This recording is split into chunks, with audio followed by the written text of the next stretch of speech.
नमस्ते दोस्तों, आपका स्वागत है। मैं हूं वीरेंद्र व्यास और आप देख रहे हैं इंडिया का number one jewellery digital media gold price today news. और दोस्तों, हम लोग चर्चा कर रहे हैं गोल्ड के प्राइस की और सिल्वर के प्राइस की कि अब भाव क्या है, किस तरफ मुड़ सकते हैं, ये धारा तेजी की तरफ मुड़ेगी या मंदी की तरफ। और इस पर चर्चा करने के लिए हमारे साथ मनोज कुमार जैन जी है, जो इस मार्केट को करीब करीब 30 सालों से भी ज्यादा समय से ट्रैक कर रहे हैं।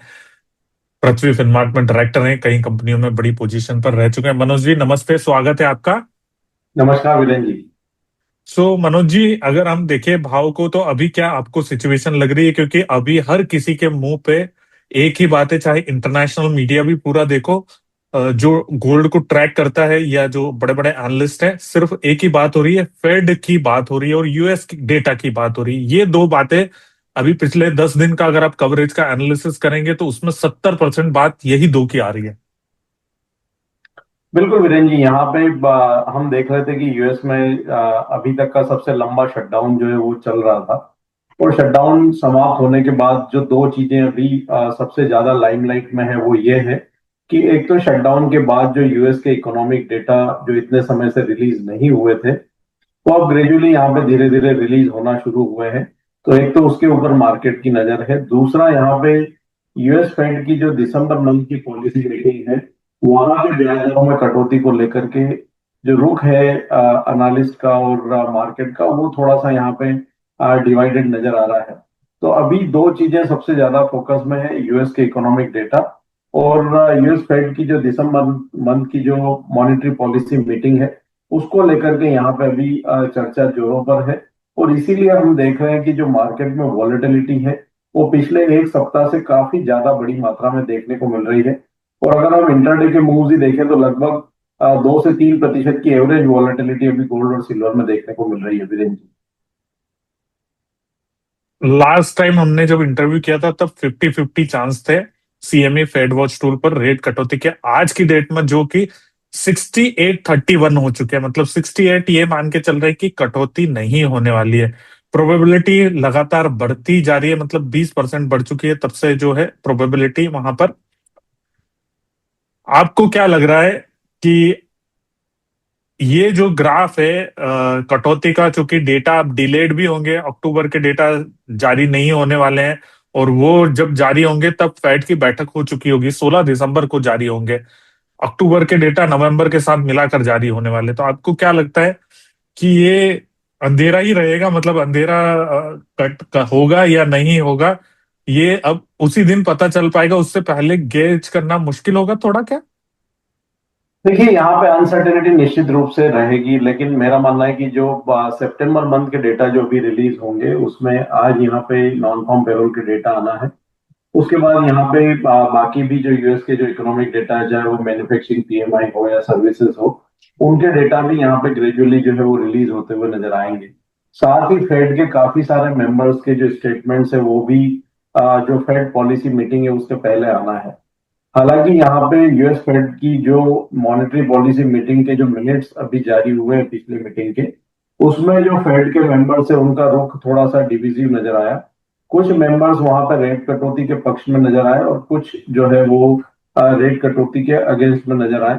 एक मेंबर वहां पे ऐसे भी थे जिन्होंने 50 बेसिस पॉइंट रेट कटौती की जो है बात रखी। तो यहाँ पे अभी काफी डिविजिव जो है वो रुख नजर आ रहा है। लेकिन कंपैरेटिवली थोड़ा सा यहाँ पे जो फेड का रुख है वो हॉकिश होता हुआ नजर आया है। इन्फ्लेशन को लेकर के कंसर्न्स बिल्कुल फेड ने जताए हैं, लेकिन साथ ही वहां पे जो जॉब मार्केट है वो स्ट्रेस में है। ये चीज भी वहां पे फेड के जो मेंबर्स है उनके ध्यान में है।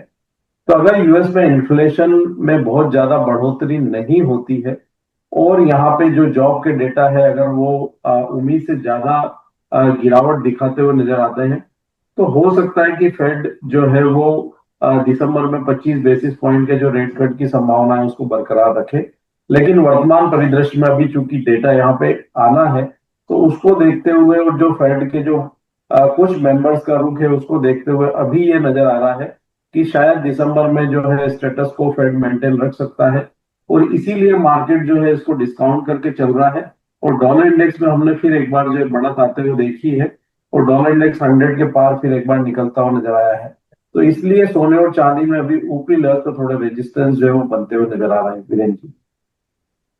सर एक चीज मुझे ये समझना है आपसे कि क्या यूएस की जो अंदरूनी हालत है, इकोनॉमिक सिचुएशन है, डेट बढ़ रहा है, और इधर आप डॉलर इंडेक्स को देखें तो वो तो अलग ही चल रहा है।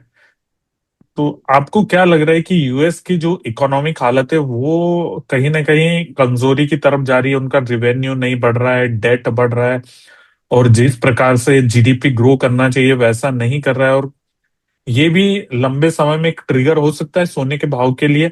और दूसरी तरफ हम अगर देखें चाइना को, तो चाइना की भी हालत उतनी अच्छी नहीं जितनी बताई जा रही है। और आज मैं ब्लूमबर्ग पे देख भी रहा था कि चाइना रियल एस्टेट के लिए वहां पर पैकेज की तैयारी कर रहा है। जो नए होम बायर है, फर्स्ट टाइम होम बायर, उनके लिए पैकेज की तैयारी कर रहा है। तो किस तरह से ये पूरे वर्ल्ड की जो इकोनॉमिक सिचुएशन है लगातार डायनामिक तौर पे चेंज होती जा रही है, और सामने डेटा से ये दिख रहा है कि और खराबी की तरफ बढ़ रही है। बिल्कुल, यहाँ पे अनसर्टेनिटी काफी बड़ी मात्रा में हमने देखा भी है कि जो शटडाउन के दरमियान फेडरल रिजर्व ने रिकॉर्ड जो है डॉलर की प्रिंटिंग की है। और हम देख रहे हैं कि जो यूएस का जो डेट है वो एक हम कह सकते हैं कि अलार्मिंग लेवल पे पहुंच चुका है। और उसी को ध्यान में रखते हुए जो टैरिफ भी जो वहां पे यूएस प्रेसिडेंट की तरफ से लगाए गए थे, वो इसीलिए लगाए गए थे कि वहां पे जो उनका जो रेवेन्यू है उसको बढ़ाया जा सके, और जो डेट है उनका उसको नीचे लाया जा सके। लेकिन ऐसा कुछ होता हुआ नजर आया नहीं है। दूसरा, वहां पे हमने इकोनॉमी में और भी प्रेशर आते हुए देखा, और जो ग्रोथ है वहां पे जो है जो बढ़त की संभावनाएं लगाई जा रही थी, वैसा होता हुआ नजर नहीं आया। हमारा मानना है कि यहाँ पे जो फेड के चेयरमैन है, नए चेयरमैन जो वर्ष 2026 में ज्वाइन करेंगे, तो उनके यहाँ पे इंटरव्यू स्टार्ट हो जाएंगे। और जिस तरह से आपने चाइना की बात कही कि चाइना वहां पे इकोनॉमी को उभारने के लिए जो हाउसिंग सेक्टर है वहां पे एक पैकेज की तैयारी कर रहा है, तो हमारा मानना है कि वर्ष 2026 में इसी तरह का कुछ इकोनॉमिक स्टिमुलस जो है यूएस में भी जो है देखने को मिल सकता है। तो निश्चित रूप से मार्केट ये सारी चीजों के ऊपर नजर रखे हुए है। और जिस तरह से जो अनसर्टेनिटी निर्मित हो रही है, अभी रिसेंट में ये चर्चा भी जोरों पर है कि जो एआई में जो इतना इन्वेस्टमेंट हुआ है, तो वहां पे एआई में अगर कभी कुछ बना बड़ा बबल बनता हुआ नजर आया, तो उसके चलते जो इक्विटी मार्केट है वहां पे फिर एक क्रैश देखने को मिल सकता है।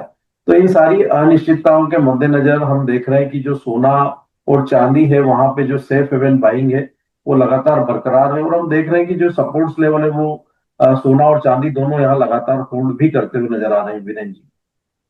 पर आपने लेवल की बात की, तो आप बता दीजिए सोने के लेवल्स क्या रह सकते हैं आने वाले समय में? कैसे देख रहे हैं आप अगले 2-3 महीने? मेरे हिसाब से क्रूशल है, जनवरी से शायद कुछ होगा, क्योंकि अगले 10-12 दिन बाद तो फॉरेन में, यूएस में छुट्टी का माहौल होना शुरू हो जाएगा। बिल्कुल, यहाँ पे अभी भी अगर हम कहें तो $3,870 जो है सोने के लिए एक अच्छे मजबूत सपोर्ट के रूप में बने हुए हैं। $4,140 एक इमीडिएट रेजिस्टेंस इंटरनेशनल मार्केट में देखने को मिल रहा है। और हम देख रहे हैं कि 2-3 बार मार्केट जो है वहां से जो है रिवर्स होते हुए नजर आए हैं, मतलब वो रेजिस्टेंस को पार नहीं कर पाए हैं। तो अभी जो रेंज है 3,870 से 4,140 की इंटरनेशनल मार्केट में बनी हुई है। उस लिहाज से अगर हम भारतीय बाजारों में बात करें तो यहाँ पे जो डाउन साइड है वो 1,17,700 एक का मजबूत सपोर्ट का काम करेगी, और वो सपोर्ट्स लेवल फिलहाल जो है होल्ड होते हुए नजर आ रहे हैं।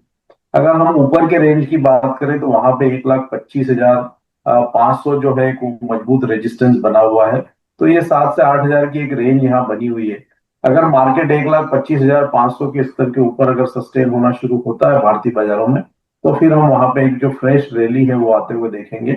लेकिन हमारा मानना है कि जो सपोर्ट्स लेवल है 3,870 और 1,17,700, वो मार्केट यहाँ पे दिसंबर के आखिर तक एक बार होल्ड करता हुआ नजर आएगा, वीरेन जी।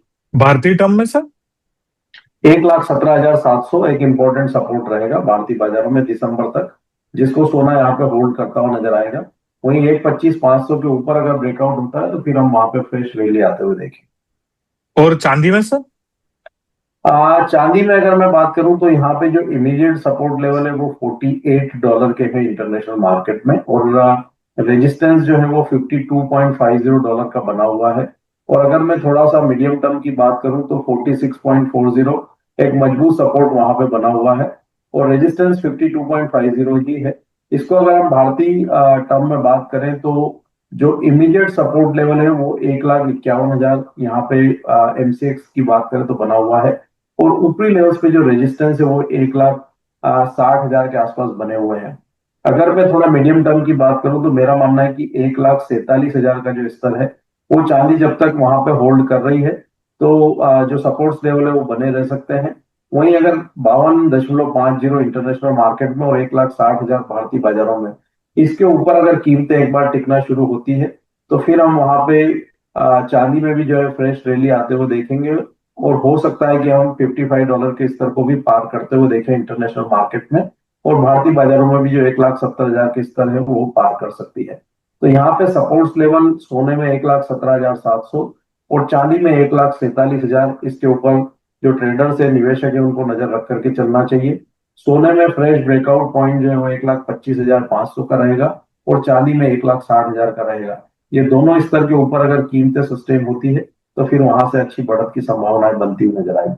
मनोज जी, बहुत अच्छा लगा आपसे बातचीत करके। और सर, कोई आप डिस्क्लेमर देना चाहेंगे? सोने और चांदी के फ्यूचर्स मार्केट में हमारी कोई पोजीशन नहीं है वीरेंद्र जी। और समय समय पर रिकमेंडेशन होने के चलते क्लाइंट्स की इनमें पोजीशन हो सकती है। ईटीएफ के जरिए जरूर सोने और चांदी में एसआईपी के रूप में मेरा निवेश रहता है। कोई भी ट्रेडर या निवेशक सोने चांदी में कोई भी ट्रेड की रणनीति बना रहे हैं तो अपने वित्तीय सलाहकार की सलाह से ही बनाए, अपने रिस्क अपेटाइट के अनुसार ट्रेड करें और स्टॉप लॉस का पालन जरूर करें। और दोस्तों, ये वीडियो सिर्फ हमने जानकारी के लिए बनाया है। और अगर आप खरीदारी या बिकवाली सोने चांदी की या और भी किसी धातु की करते हैं तो अपने वित्तीय सलाहकार की राय लेकर ही काम करिएगा। Thank you so much Manoj ji, अपना कीमती समय हमें देने के लिए।